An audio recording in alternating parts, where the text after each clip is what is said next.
today and every other Wednesday, we are all about, of course, giving you tips about how to, improve your health, not to mention good living. And so today we jump into another health discussion. And this time around, I have to say, I'm very, very excited about what we're about to speak about for the next 30 or 40 minutes or so. And just so you know, teenage pregnancy is actually on the rise, and you're just about to find out why.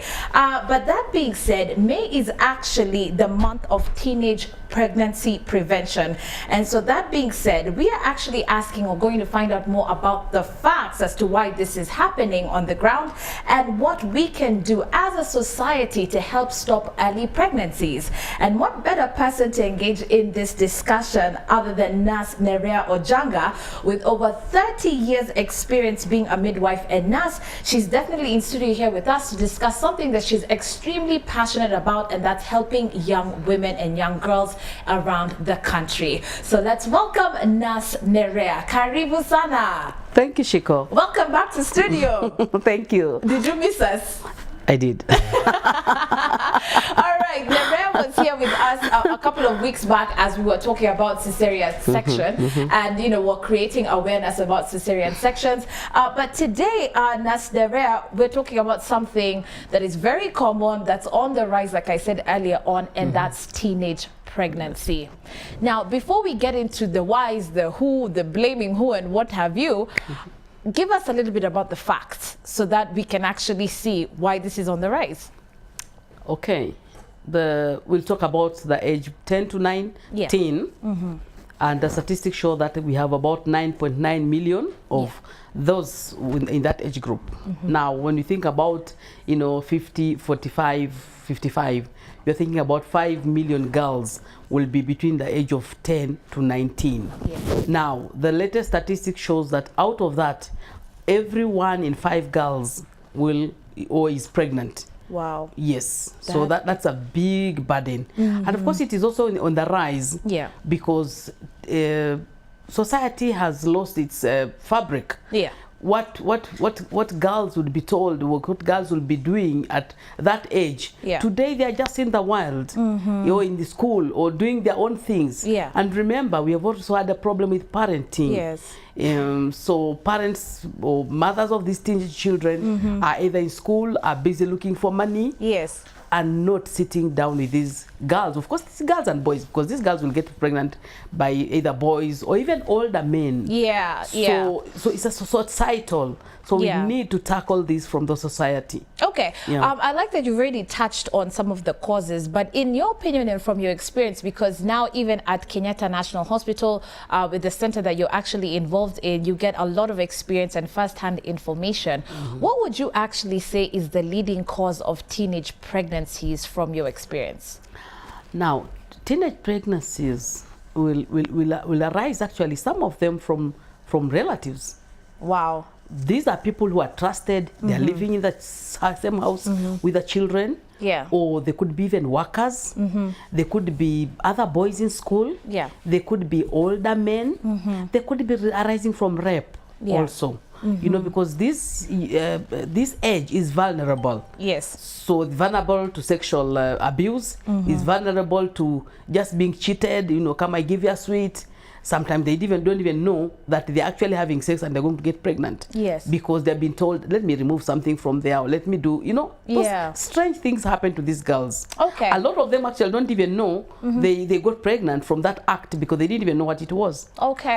And so, by the way, as we discuss teenagers, remember, we're talking about a demographic which is between 13 years old? Yes. Or has now the age gap widened? Because the last time I checked, it was 13 to 19. 13 to 19, because that is a teenager. Yes. But now we are coming lower down because girls or children, younger children are learning about sex very early. Oh, wow. And engaging in sex. And some of them, they reach puberty at 9, 8, 9. Yes. So if they engage in sex, they'll actually fall pregnant. Okay. Yeah. So in a lot of these cases, Nurse Nerea, you would actually say that these girls genuinely don't know what's going on. Some. 80%. Especially the younger ones. Yeah. Yeah. And so a lot of the cases are abuse cases. Yeah. The few that I've seen in Kenyatta, especially the ones who are 14 and coming down, yeah, a lot of them didn't even know that. In fact, one will come to the clinic because the sister thinks this stomach is getting big. And of course, the mother doesn't know what to do with this child. Yes. And the child comes and we discover they are pregnant. Or sometimes they even have oh, I'm having abdominal pains, and the mother is worried the child is sick, and they're taking the child to the hospital, only to be confronted by the news that now she's a grandmother because the child has had a baby. Oh my God. Yeah. So it can be very scary. You know, by the way, I hear this a lot, that by the way, girls just show up, parents don't even know, mothers don't even know that their daughters are pregnant, and then suddenly, poop, and the baby comes there's out. a baby. Okay, it's funny, but it's not funny. I know, but, I know, because these mothers also are young. Because if this girl is like 13 years old and she's getting pregnant, yes, maybe the mother is maybe 30, 33, 35. Right. So they're not even ready to be grandmothers. Right. Yeah. So they're also equally in shock. In shock, yes. Yeah, I've seen a case where the mother of the girl actually fainted in the delivery room because she couldn't believe her daughter was having a child. I've seen a case like that, and you know, it was hilarious at some point. But I mean, she just was shocked. She was like, "At which point were you having sex? Yes. When did you even get the time to be pregnant? Yes. Because you've been in this house 9 months. Yeah, and 9 months. So some of them even do get pregnant and it doesn't show. So when I interviewed this lady, and she said, by the way, don't even ask me how. I was pregnant for 9 months and I just didn't look different. Nobody could tell. I had one of those pregnancies that is mtoto analalia hivi instead of hivi. I don't even know what that means. But did she even know herself she was pregnant? She found out I think month 4 or something like that. And so she decided to put on these baggy clothes. Yeah. Feeling cold all the time. And then mothers, because they don't have time, mothers have stopped being observant. Yes. You know, a long time you'll actually be very observant on your children. Of course, you'll teach them a lot of things. Yes. About how somebody should not handle you, how somebody should not touch some parts of your body. Yes. But today the mothers are busy, maybe looking for money, trying to make their children comfortable, going to school to make sure that they improve their grades, or they get those promotions at work. Yes. So they never quite see the children or the girls as they change their form, because pregnancy definitely this child will put on some little weight. Yes. There'll be a bulge, even if it is as hidden as what, but there'll be a bulge in the middle. Yes. So a keen mother will be able to see, no, this bulge is not normal. There'll be also things she likes, she will not want to eat. Yes. And you see, because she's not there to eat with the children or with the family, then the children will be choosing to eat chips and whatever, or some vegetables. Sweet stuff. And the mother doesn't know this girl is actually having craving because she's pregnant. It's a very sad state of affair, by the way. Yes. And I'm just hoping that somebody will pick this story, or the government will, or the counties will pick this story and actually be able to help these mothers and fathers and even the girls and the boys. Wow. So I that being said, I also feel that there's that whole blame game for all of us who went through, of course, our puberty, college, what have you. The girls who ended up getting pregnant at 15, at 18 were blamed. Of course. And were told they were just reckless, they were irresponsible. How could you? How could you? And even you, as a friend, you kind of feel like, okay, you got pregnant. You stigmatize them. You stigmatize the person. And people just tend to shy away from that girl who actually got pregnant. Tell me, from your experience with these girls at the clinic, how do they feel, about the entire situation, and what's your perception about this blame game that goes on about young moms? Of course, as a professional, and as Kenyatta, we have a youth center, an up and running youth center. Yes. And we are able to mop up any child, any teenager who falls pregnant, and so kind of treat them with care and compassion, because they have been stigmatized. First of all, some of them don't even know what they're supposed to be going through. Some of them will be sitting there with women who are, now the women are wondering, you're supposed to be in school, what are you doing here in labor ward? So we have kind of we have a an up and running youth center where we counsel them, and we actually, when they go into labor, we take care of them in labor. Of course, observe them. Some of them, because of the fact that they are not really mature, they might not even be able to push this baby. So we look out and make sure that if they get stuck, they can't deliver these babies, we take them for cesarean section. And then get a soft landing for them in terms of taking care of their babies, and then making sure that they exit through the youth center where they can be talked to, they can be counseled, and they can stop, because stigmatizing them as a society, probably, I would not say it is okay, but that is something, you know, that people will always have. But now self-stigma for this person will make sure that will ensure, or if she has self-stigma, then she cannot move from where she is. So that we want this girl, she has had a baby, can she, after looking after her baby, move on and go on with her college with support. With support. There are a lot of cases, of course, where we see about the issue just being negligence. And it's a situation of personal responsibility when it comes to every woman to take care of her body, to take care about what happens to her. Young people today, you know, you've seen the statistics, you see the stories, you know, you've seen what's been going on even on social media and what young people are doing. A lot of young girls, or at least youths today, are very sexually active. And so a lot of this is preventable. You can avoid it. Yes. Are girls not doing enough to look after themselves? Because you go for parties. Yes. And those you know you're drinking. And the nice night orgies. The night orgies. Are dangerous. Yes. The sleepovers. Yes. And the fact that the girls will be out in the in town, or you know, in whatever, without their mothers knowing, is even more dangerous. Because they are not being careless. It's the way you have brought them up. You know, not telling them, you know, 6 p.m. should find you in the house. And then we have these causes in the evening that they go in the evening, and you know, now girls are going in the evening, then they get their friends. This peer pressure is very dangerous, because if the girl is not rooted by what the parents have told them, they will easily be swayed away. And of course, when they go, like we've had stories, a girl has gone to this party and is innocent. Let's go. Hey, we are going to just drink, we're going to have fun. And then there is also, of course, drugs.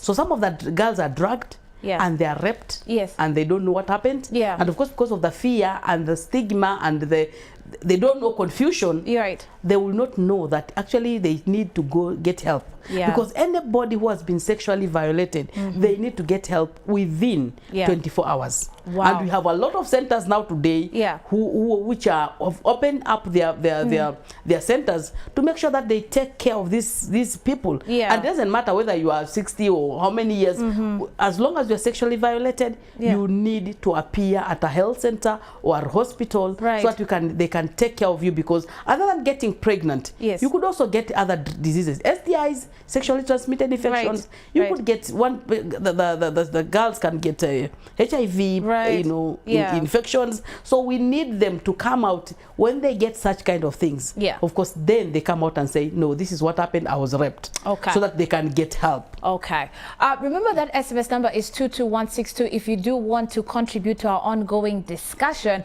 This may of course not be happening to you, but somewhere, somehow, we all know a young girl somewhere. It could be a cousin, a sister, and we believe that this information will definitely be helpful to, you know, to our young ladies out there.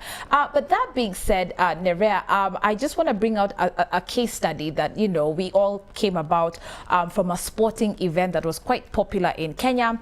And one girl actually confessed that she cannot remember who exactly or what exactly happened, but all she knows is that she had sex with multiple partners. Imagine. Because she was drunk out of her brains, and she didn't know what to do. Now, in such a case, and even as a mom, how would you navigate that kind of a discussion to make sure that even if your daughter, your baby girl, wants to go out and have fun, she wants to see her friends, how does she stay safe? How does she keep all this information retained in her mind? I think they will need to know the company they keep. Because if they go to the sports and there's a lot of beer and a lot of drugs going around, that is what will happen. But as mothers and of course fathers, because this is parenting, Yeah. We need to parent these children. We need to guide them. We need to know where they are. I know youths, these little ones, they don't want to be, they don't, you know, I'm a big girl. I don't want mom to know where I am. Yeah. But actually, we need to know where they are. You see, in the olden days, our mothers, we didn't even have phones, but our mothers knew at this particular time she's there. Yes, yes. Yeah. And of course, there was no time for visiting because there was so much work. we never had maids. Yeah. So mamas would have so many babies. Yes. And actually, all those were workers. Has been assigned. They were workers. Yes. Because we are going to have supper and we are not going to look for vegetables in the garden. And you're doing the dishes, yes, and you're doing this. And so you're going to get water, assignment. you're going to get firewood, you're going to, now that is not the case today. It's and not. Of course now we can't be thinking in the past. Yes. Now girls need to be engaged, boys need to be engaged. They need to know you are going to make supper today. So even if they are going out, they know at the end of the day, I'm the one making supper. I have responsibility. I have to clean the house. I have to do. But now we have made things very easy. We have a maid, we have a houseboy, so the girls are just busy on the Facebook chatting and of course looking at those funny pictures on their screens and actually thinking or getting high on those pictures. Right. And then they think, why don't I go and do it? Yeah. You know, somebody did it and they just enjoyed it. Yeah. Somebody said it was like this. But you don't know, they enjoyed it. They get HIV. And then very strangely today, the young girls, we are going to talk about girls a lot, but the young girls are so scared of pregnancy and not HIV. This is true. You remember there was a study which was done, and among the college girls said, I am scared of pregnancy. More than I am of HIV. Can you imagine? And yet pregnancy is a 9 months ordeal. Yeah. HIV is lifetime. Yeah. So you can imagine that kind of mindset. And these are children, these are girls who have gone to school. Yeah. And yet they would rather get HIV than be pregnant. Can you imagine? That is a very dangerous. That's what I'm saying. The country, the government need to pick this up. We need to go back to the basics because and of course now look at the number of single women also saying, no, I'd rather get I don't think I want to get married, I would rather have a child. Let me tell you, every child needs a mother and every child needs a father. Unfortunately, if they pass on, then please, society has a way of now filling the gap for these who have gone away. So that the child is actually brought up in a kind of a family, because it's only in families where things can be discussed and punishments can be meted against these children, but not out there. Because out there, if I find a child doing funny things, you start talking to them, they'll tell you, hey, I have a mother and she has never told me not to do this. And who are you anyway? Yes. So we need to go back to the aunties. Now the women have a lot of chamas. Saturday, when they're supposed to be sitting with the children, they're in the chamas. Men, instead of sitting with their children, they are elsewhere watching Arsenal. Or even doing funny things. So we need these fathers. If you have a child out there, please, can you bring up that child? That child needs a mother. That child needs a father. For them to be rooted. Okay. All right. So we're going to sample a couple of your text messages in just a few, and I'm going to ask my director to actually send some of the feedback that we are receiving through that SMS number, which is 22162. If you do have any questions to Nurse Nerea, who's in studio with us as we discuss teenage pregnancy. Okay, so Nurse Nerea, let's talk about how the boys or the men in this particular situation come in. And you know, we keep hearing, oh, the boy child doesn't do this, oh, the boy child is not involved in this. Okay, but we have cases whereby the boy child is not part of this issue. So you have a lot of teenage girls. And we and the boys who impregnated, or the men, of course, as we talk about pregnancy and about talk rape and I don't know, sexual whatever, remember, even these boys are going through some of those ordeals. They are raped, they are done so many things, and they don't know where to go. Boys have not, I wouldn't say boys have been left behind so much, but you know, when you talk about pregnancy, boys don't get pregnant. But of course they'll get HIV. And so we need also to bring this together, because some of these girls might not even get pregnant with these boys of their age. Although of course a sizable number will get pregnant from their age. A lot of these girls will get, especially in the urban areas, they'll get pregnant from they get pregnanted by other older men. Who will just take advantage of them. Some of them could be even people who are guardians or even fathers who will take advantage of their own daughters. The boys, will be, because boys take long, or rather they take long to mature. So a 13-year-old boy might not be at the same level. Of course, with a 13-year-old. Then they start at 19 and experimenting and what. But we will need mentors. These children, whether they're boys or girls, they need mentors. And those mentors, I don't know, they vanished. I don't know where they went. Because we had mentors when we were growing up. And some of the mentors were uncles and aunties who will sit down and tell you this is wrong. Don't go. Girls are supposed to be like this before they get married. We were supposed to get married when we were virgins. Now that one today, I think forget about it. I don't know. Okay, we have a very common question. One of the frequently asked questions that we have for people in your profession, especially when it comes to gynecologists, Nasnerea, is about contraceptives and how girls can actually go about family planning if they're sexually active at a very young age. I think a lot of women are very shy to discuss about what they need to do to avoid getting pregnant. And today you see a lot of young ladies popping P2s like sweets all day, every day. It's like, okay, just had sex, P2.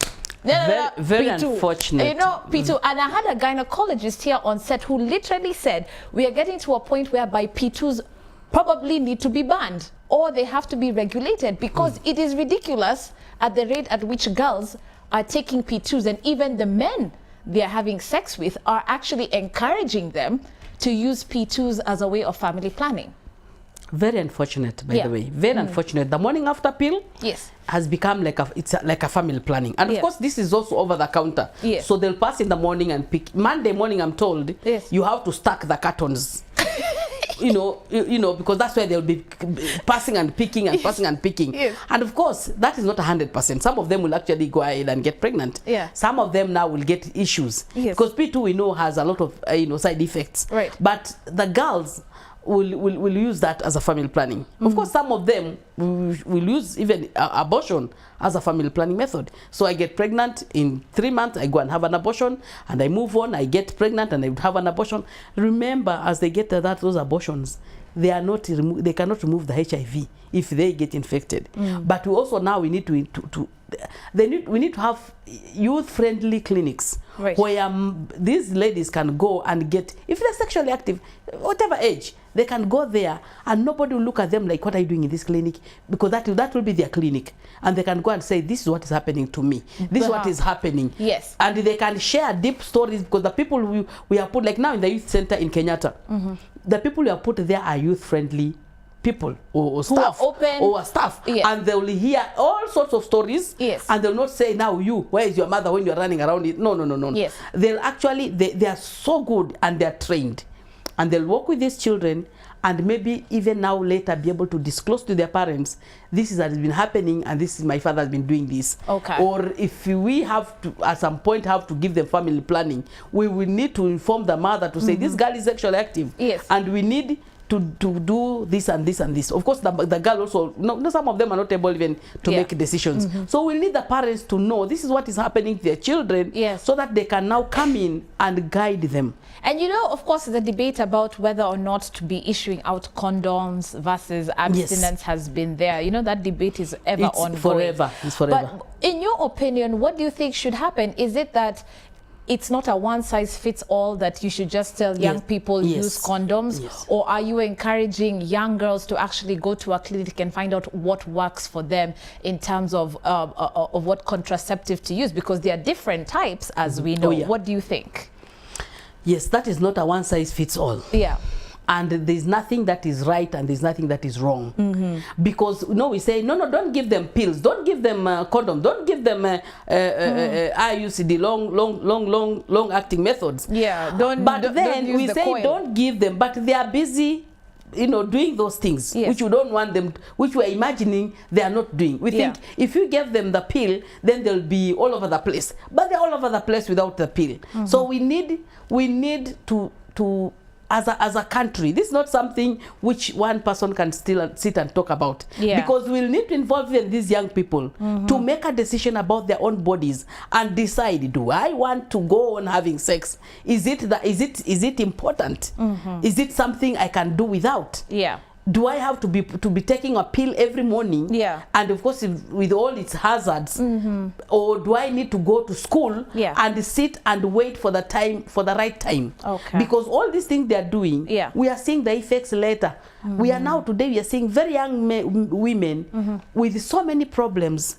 Like now, even cancer of the cervix. I know cancer of the cervix has been associated with multiple sexual partners and infections. Wow. Yeah. Yeah. So you see these very young people. A long time ago, we'd see cancer of the cervix with older women. Women. Yeah. Now the age has come down. It's coming down. It's coming down because these girls, as they're doing that, their boys are not putting on condoms, so they're getting multiple infections, going for this, going for the other. Then later, when they're just very young, the life is just beginning, and now they have this, slapped with this big diagnosis, and you don't know what to do. Yeah. Of course, some of them will get it even without having those infections, but I think the rate of infection and cancer coming in is alarming. Okay. Yeah. All right. I know we don't have too much time, Nasneren. I know this discussion we can have on and on and on and on. It's a whole day. Yeah, I know. But even as we wrap up, number one, let's just touch on that discussion yet again about how to discuss sex with a guardian or with your parent as a young person. And last but not least, what can we do as a society even to just help, and how can one actually reach out to you or even get in touch with the youth center that you're running at KNH in case, by the way, they do need some advice on that? Okay, I'll start with the last one. The youth center in Kenyatta is open to all youths. Yeah. And it's at the ground floor of the tall Kenyatta building. Okay. And you just walk there. We don't usually have, somebody ask, where are you going? Just walk to the youth center, well labeled, and it is on the ground floor. So you don't get into the wards and everywhere. You just come through the door and get into the youth center. It is on the ground floor. Okay. The other thing is, all is not lost. We have parents, I'm sure there are parents who are watching and they're saying, no, me, I brought up my babies well because my children, my girls are, lakini utajua haujui. We have a lot of people now who are having workshops or having topics or having some kind of lessons on parenting. Okay. And they'll teach you and they'll take you through. And they're in the internet. Yes, and so it's making it easier now for parents to have this awkward moment. No, tell you how to because my daughter will come and tell me, Mom, this is what is happening, as long as I am a friend to her. Yes. My son will come and tell me, Mom, this is what is happening, as long as I'm a friend to him. Yes. And this friendship needs to be nurtured right from the time they get pregnant with those babies. Become friends with those pregnancies. Bring up those babies and start being friends with them day one. Yeah. Move with them. When they roll, you roll. When they stand, you stand. When and please don't be too busy for your children. I think there's a lot of lecture, a lot of write-ups in the WhatsApp. How you can roll around with your children, how they need time with their parents. You don't need to look for too much money to make them comfortable. Let them go to the school nearest your estate, but get time with them. That's nice. Because a lot of women now say, oh, my husband now has a PhD, so when I deliver this one, I also do masters and do PhD. No, this is a lifetime care. If you will not, the way what did Barack Obama, the president of the former president of US said, if you do not have a strong family, you cannot make it out there. Right. You can't stand and tell people, oh, this is what happened, because your success starts from the family. Okay. Yes. All right. Last word, as you're telling young people about how to approach that discussion with their guardian, a quick message. How to approach? Yeah. Okay, guardian. The girls and the boys, you need to identify somebody you can talk to. Okay. Because in the family, there's always somebody who is easygoing, an uncle, an auntie, whom you can go and say, do you know, auntie, this is what's happening. I can't tell my mother because she's that lion which will just devour me. And get people you can talk to. Yes. Aunties and uncles. I know this society today, I want to bring my children with my husband. Please get the aunties and the uncles. who are stayed. Of course, some of the uncles can molest these children. Yeah. So let them have these ones who they can talk to. Yes. Sometimes they might not even be aunties. Then they might not be uncles. Yeah. I do that with a lot of girls. Young girls, they coming to tell me this is what happened, and they, of course, they identify with me as an older woman. Yeah. And they know this one we can tell her anything. Yes. And of course, as they're telling me, I'm sieving it and I'm saying, wow, that's dangerous. Yes. But of course, in my mind, then I come sit down and tell them, no, you know, as you're going out, you need to do this, you need to do the other. We need because we need this generation to move on. Okay. Because if you all don't live and we die tomorrow and we die with these children, what happens? Exactly. There'll be no next generation. I like that. Yes. Okay. Yeah. All right. Nerea, allow me to just stop this discussion there because time is up. I'm so sad Thank though, you. but you know, we're going to carry this on and we're going to push the campaign forward. Yes. Yeah. Yes. And you know what I like about Nurse Nerea is that she's not making this stuff up. How many deliveries have you seen in your profession, in your career? Oh, uncountable. How many babies have you brought into this one? Uncountable. I said my first baby, the baby I witnessed, it was in 1982. What? And I fell in love with midwifery. And I fell in love with pregnancy and young people. Yeah. Yes. Oh my gosh. So over 30 years of experience Yes. of delivering babies Yes. and dealing with mothers. Yes. Yes. Wow. Yes. Okay. All Yes. right. And I work a lot with them. Yeah. So babies are your life. Really. Oh, that is so cute. Actually, a passion. Cuteness. A passion. All day, every day. Yes, yes. Thank you so much. So you heard it for yourself. That's definitely Nurse Nerea Ojanga. Over 30 years experience as a midwife and a nurse. And she's actually based at the Kenyatta National Hospital. In the event that you actually do need assistance or any advice or any information, please go out and check out the youth center that's at KNH. Yeah. That being said, you know, there's a lot that we can do. Yes. Concerning teenage pregnancy and how we can prevent, and it all starts with the society and how we can also talk to our young girls and helping them, of course, grow up to be young, healthy Yes. ladies and do it at the right time. I'm Yes. assuming. Yes. Yeah. Okay. Well, that being said, we sure hope that this discussion was helpful. Continue to interact with us through that SMS number, which is 22162. Please begin your text message with YM254, and don't forget to let us know where you are watching from.